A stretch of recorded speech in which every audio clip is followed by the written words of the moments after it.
నీలాంటి పోరి పక్కింట్లో ఉంటే పాడైపోతాడు. పచ్చి పిందటి వాడు నీ జుబు సోకి పండిపోతాడు.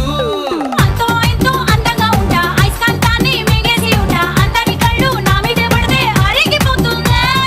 అక్కడ ఇక్కడ ఎవరికంట ఎక్కువ నువ్వు చెప్పవే గుంట. నీకంత సీను సినిమా లేదు తెలుసుకోమన్నా. ఓలమ్మో ఈడెక్కడోడే నా నెత్తికెక్కి తైతక్కలాడే, ఏ మాట అన్నా వేడెక్కుతాడే, వీడి జోలికెళ్తే ఇప్పు మోత మొగుడే.